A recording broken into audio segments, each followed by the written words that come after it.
confession. Unconfessed sin, because of unconfessed sin.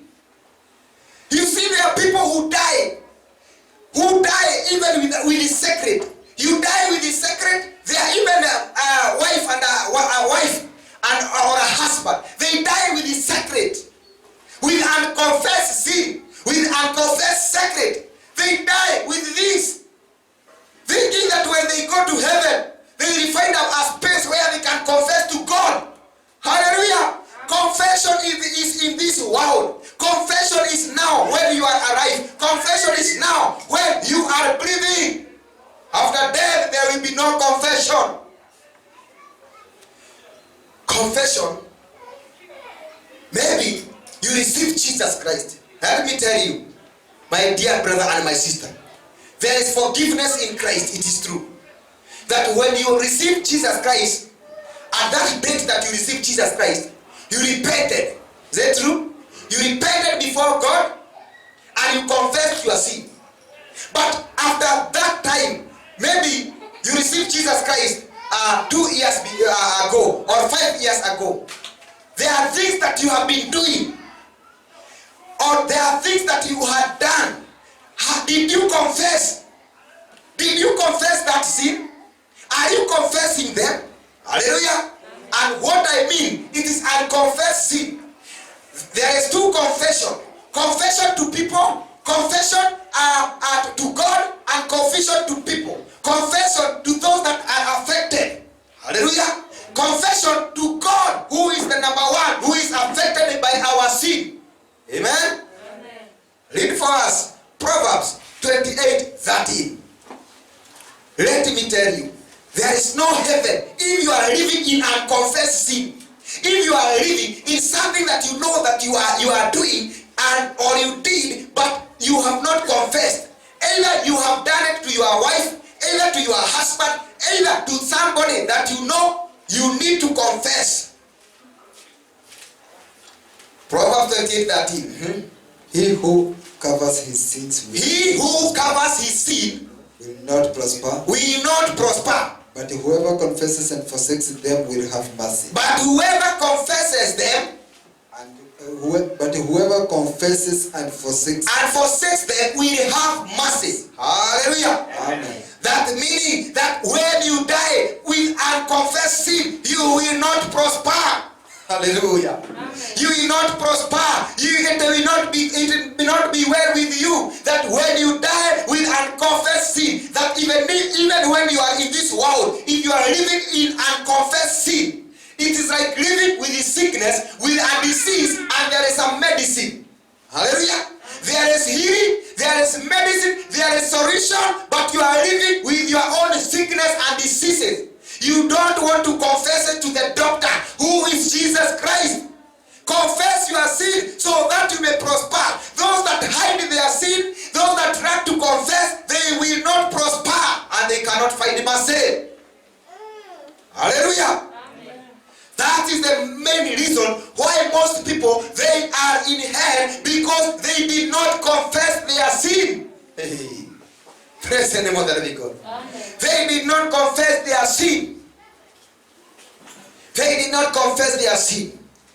I was hearing another testimony, and he was saying that in hell, he also saw a woman in hell.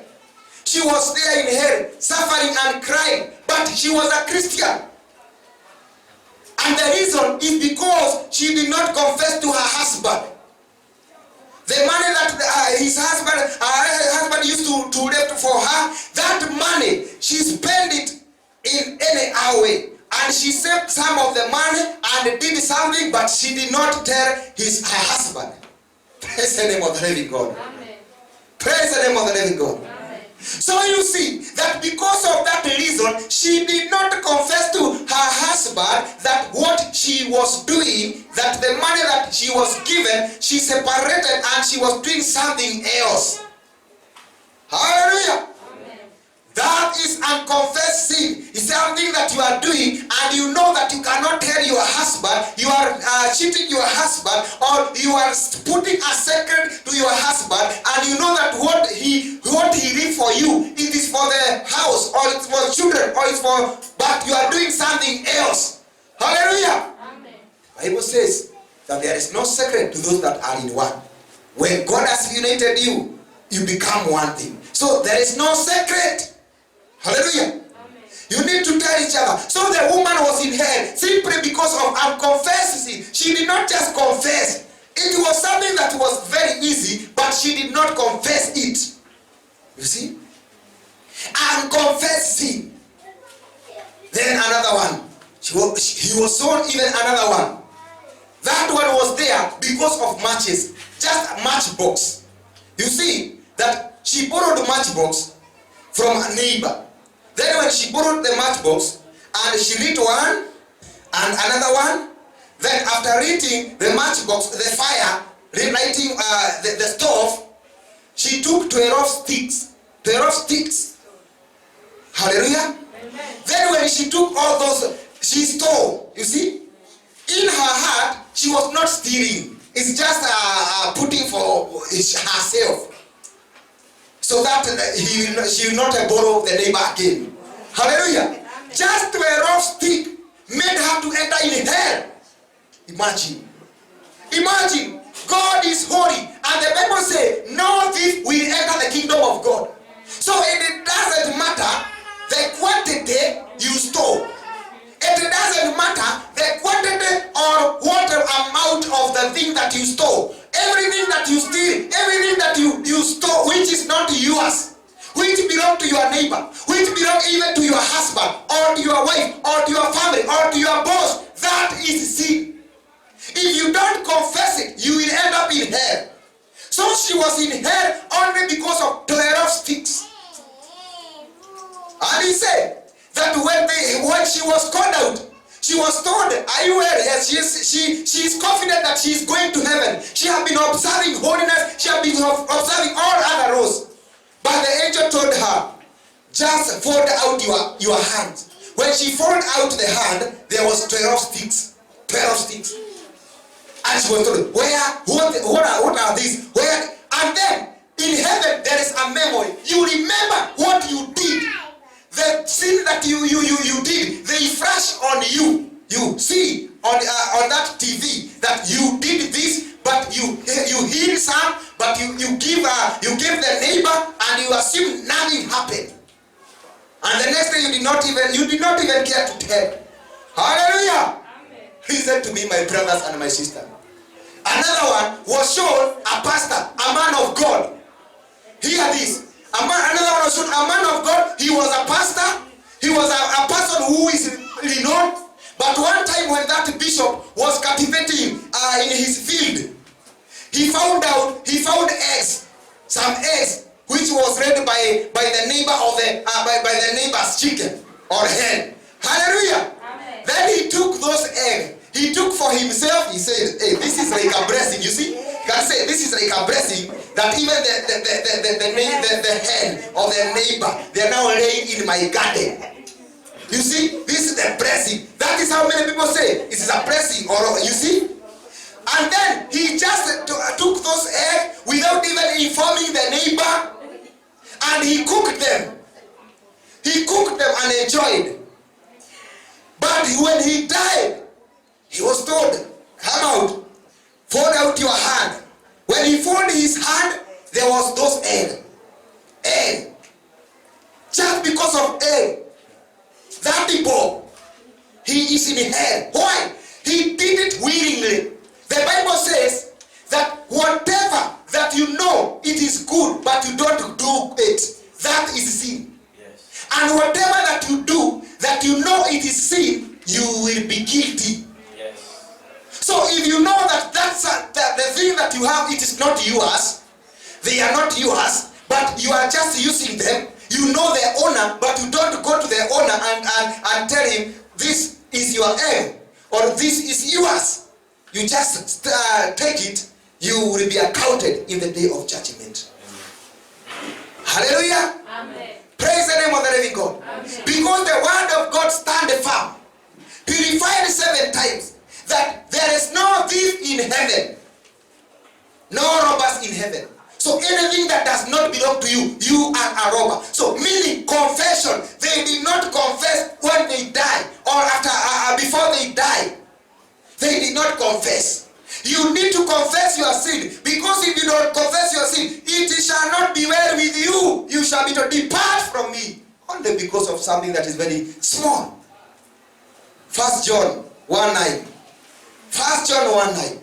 God is faithful, and there are people who fear to confess. Let me tell you, my brother, it is better that you may confess your sin to people or to whoever, and then let them say what they will say.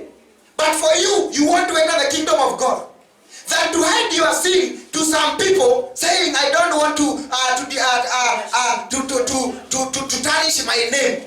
You know, they know me as boss. They know me as whoever. No, tell them, and enter the kingdom of God, rather than to hide them and be ashamed in the day of judgment, seeing a whole man of God, a whole bishop, being cast in hell because of just air, and because of matchsticks. Amen? Amen. If we confess our sins, He is faithful and just to forgive us our sins and to cleanse us from all unrighteousness. That if we confess our sin, He is faithful to cleanse us from all unrighteousness. Hallelujah. So if we confess to Jesus, no matter how those sins were, or no matter how shameful it was, just confess to Jesus and He will cleanse you. Hallelujah. He will cleanse you. He will cleanse you, my brother. I also had another one, that when he went and the market, and he just bought handkerchief, 2 handkerchief. But when he was going, he saw that those handkerchief, they were 3. They were not 2. They were 3. Mistakenly, he was given 3 handkerchief. So what do you do when you receive that? You say, hey, this one is a blessing. You see that even I have been given more because of the favor of the Lord. Hallelujah. God told him that if you had died today, you would have gone to hell, because you did not confess, you do not return those things. Why? Because when the owner who sold those things, he sold 2, but he did not sell for you those 3. It was 2. So 1 you have stolen. Praise the name of the living God. In this world, when you listen to people, they will deceive you. They will tell you, keep it for yourself. You are very lucky. Hallelujah. You see, you are very lucky. It is a blessing. Today, you step out with which leg? You see, because of stealing. Today, they have turned out what is evil, they are calling it good. Stealing is good now. Hallelujah. But that same thing, maybe he would have gone to hell because of just stealing. And you see, you can say, it is not my problem because I did not steal it. Indirect stealing. Amen? Well, James 5:16. James 5:16. Confession. We need to confess our sin. You see, even the Bible, he says that we need to confess our sin. Now that is the first confession. Confess it to God. Confess it to God at first. Then, James 5:16. James 5:16. Confess your trespasses to one another, and pray for one another, that you may be healed. That you may be healed. Here, after you have confessed it to God, confess your sin to each other so that you may be healed. Hallelujah. To each other. There are sins that you can confess to God. You can pray, you can repent and say, God, forgive me. It is well. God, He will forgive you. But He will forgive you if you confess to those people that maybe you hurted them. Hallelujah. maybe you lied them, you cheated them. So you need to go to them to confess to them so that you may be healed. Because every time you see that person, you will be sick. Every time you see that person, the victim that you did for, that you will be sick. You will not be normal. Why? Because you need to confess to him or her. What you did to him, you need to confess. Hallelujah. Maybe you lied somebody and you lied. And it is like 2 years. You lied when you are not born again. You see? If you lied when you are not born again, and that thing, he still believes that thing. But now you are saved. You need to go and tell him or her, I lied you. It was not like this or this. Hallelujah. So, forgive me. I lied you. I did not know God. What are you ashamed of? The Bible says that those that are ashamed ashamed of God in this world, or ashamed of Christ, you will be ashamed in the time of judgment. Amen? Amen. You lied. You said. You lied. Some people, when they have lied to their mother, they have lied to their parent, they lied. You need to confess your sin. Because if you die today, you will end up in hell. Because you lied. You lied, man. You lied your boss. You lied. You cheat. Even they have cheated their wife. They have cheated their husband. They say, oh, that you are pregnant, and they say it was a miscarriage. But you knew from your heart that you aborted. You took some certain pills and you aborted. And you say it was a miscarriage. Hallelujah. Those sin will expose you in the day of judgment. Those people that you had cheated or you had lied, they will condemn you in the day of judgment. Praise the name of the living God. That is why we need to confess. Confess your sin to each other and you shall be healed. Let me tell you. There are people who are sick today, but those diseases, they are not diseases of peace to take pills or to go to the doctor. Those sickness and diseases, you will be healed when you confess your sin. Because some sickness, some injuries, they are because of confession. You did not confess your sin. That is why you will suffer, you will suffer, you will suffer, you will suffer heavy, you will suffer even in your life because of lack of confession in your life. The Bible says that those that do not confess their sin, they shall not prosper. You cannot prosper. Your health cannot prosper. Your marriage cannot prosper. Your work cannot prosper. Your business cannot prosper unless you confess that thing that you did. That is how serious it is to enter the kingdom of God. God needs us to be pure, to be holy, to be righteous.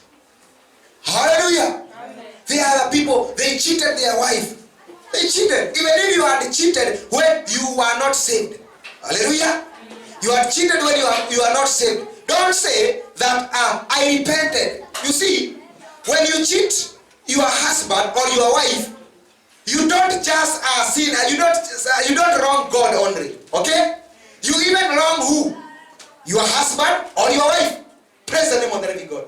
Or when you cheat somebody, it is not only God, but it is that somebody. You need to tell that somebody that I cheated you. I committed adultery. You know, when I was this and this, I cheated you. That I was going to a job. I was going to work for two days. I did not come home. You are cheating. You are in adultery. Confess your sin. Hey. Than in the day of judgment to be ashamed of the thing that you are doing. Because when you sin, if it is adultery, you sin against your body. And who is your body? Your wife is your body. Your husband is your body.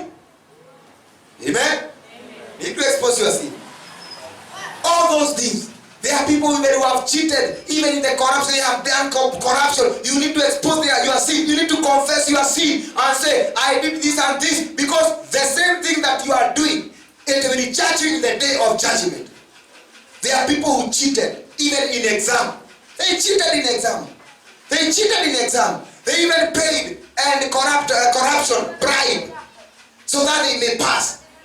Hallelujah. The corruption. The Bible says that God hates bribing because it oppresses those that are righteous. Those that go through the straight door, they are being oppressed. But you just bribe. You don't struggle, you bribe. You oppress them, those that go in a straight way. Hallelujah.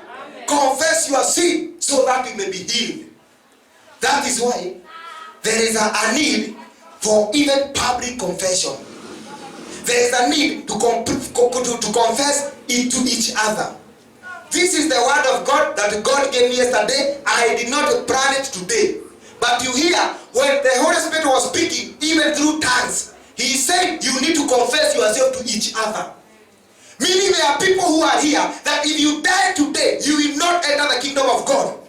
Because you have sinned against somebody. You have even spoken evil word against somebody, or slandered, or whatever you have done. You have stolen even your husband. You have not been faithful to your husband or to your family or to what you have been doing. There's something that you had agreed together, but you broke it. You did not do it the right way. Confession will heal you, because there is no you cannot prosper if you don't confess your sin. Hallelujah. Amen. That is number one. The reason why they are missing the kingdom of God. Why should we miss the kingdom of God? Because of lack of confession. Today, the Bible says that if we repent our sin, God will forgive us, He will cleanse us. When we die, there will be no confession. Who are you ashamed of? And in the day of judgment, you will not be ashamed of anybody. Only to God. That is why the Bible says, fear God only, not men. Don't see men that because I will expose it to my parents, I will confess. No, don't be ashamed of men. There are people, there are men who are like flowers. They have literal days, but at the dead, it is judgment. Who are you afraid of? Afraid of men? They cannot take you anywhere. The only place they can take you is prison. Hallelujah. But they cannot take you in hell. So we need to fear God, Him who destroy the soul, who kill and destroy, and He can cast you in hell. Him only should we fear, and we should confess and not be ashamed of people. Hallelujah. Amen. There are things that seem very shameful, but we need to confess them. There was a certain place I was, and there was a public repentance. And there people are doing public repentance with sackcloth. They were saying, oh, you see, I cheated my wife. And they are men of God. They are even pastors. But they said, I cheated my wife because they want to enter the kingdom of God. I don't care what you will say. I want to confess and to make it the kingdom of God. Amen. Amen. There are some they are saying that I have been living with my wife, but I have been in masturbation. Other, they say that they raped an animal. It was very shameful, but we had to repent, and you had to humble, because when you hear that somebody is confessing, what of you? And he's confessing. He don't care the world. He don't care the deacons. He don't care the women. He don't care how you will say, how you see him, but he cares how God will see him. Hallelujah. And he repented, and he wants to see the kingdom of God. That is why we need to repent, so that we may see the kingdom of God. Do not fear men, fear God, and repent of your sin. Amen? And enter the kingdom of God, because you know that there is a one who will judge our sin, who is God.